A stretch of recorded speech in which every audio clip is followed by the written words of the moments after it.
หลักไวยากรณ์ในภาษามงจะมีการเรียงคำเป็นแบบประธาน กริยา กรรม เช่น เดต่อหมี หมากัดแมว ไม่มีการเปลี่ยนรูปคำเพื่อแสดงการ แต่ใช้การเติมคำบอกการเช่นเดียวกับภาษาไทย อดีตเติมคำว่าเหล่อไว้ท้ายประโยค เช่น เดต่อหมีเหล่อ หมากัดแมวแล้ว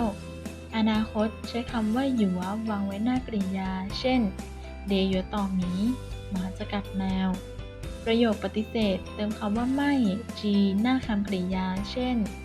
เดจิต่อหมี หมาไม่กัดแมว ประโยคคำถามเติมคำว่าปัวหรือรอเข้าในประโยค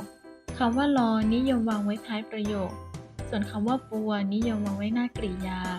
เช่น เดต่อหมีรอหรือ เดปต่อหมี หมากัดแมวหรือ ภาษามงมีสระทั้งหมด 14 ตัว แบ่งเป็นสระเดี่ยวและสระคู่ สระเดี่ยวมีทั้งหมด 6 ตัวคือ สระอา สระอี สระเอ สระอือ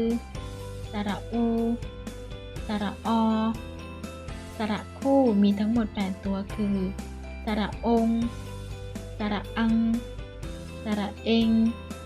สระเออ สระเอีย สระเอา สระอัว สระไอ ภาษามงเป็นภาษาที่มีพยัญชนะมาก บางเสียงไม่มีในภาษาไทย ไม่มีเสียงตัวสะกด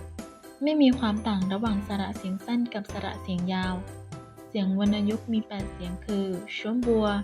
เสียงสามัญไม่มีพยัญชนะกำกับ คล้ายเสียงสามัญในภาษาไทย เช่น กหขเอียเคีย ตชจอัวจัว ชั่วนือ ใช้ตัว s คล้ายเสียงสามัญในภาษาไทย เช่น นอตอนดออวนดัวชั่วหนึ่งดัว ตชจองจงชั่วหนึ่งจง ชก็ใช้ตัว j คล้ายเสียงโทในภาษาไทย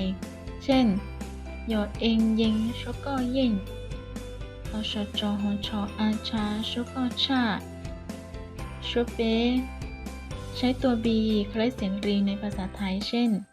นอเอเนชเปเน จอองจงชเปจง ชกู ใช้ตัว v คล้ายเสียงจัตวาในภาษาไทย เช่น กหขเอียเคียชกูเขีย นอตอนดอซอนจอองจงชกูจง ชปอ ใช้ตัว m คล้ายเสียงเอกในภาษาไทย เช่น นอเอียนเนียชปอเนีย นอยอเอียนเนียชปอเนีย ช่วยย่อใช้ตัว g เป็นเสียงพิเศษที่ไม่มีในภาษาไทย เช่น ต่ออตอช่วยย่อต่อ รอองลงช่วยย่อลง ชวนเต๋อใช้ตัว d คล้ายเสียงจัตวาในภาษาไทย ใช้ในกรณีของการบอกทิศทางเท่านั้น เช่น นอตอนดอเอินเตอช่วยตอนเต๋อ ต่ออตอช่วยต่อต่อ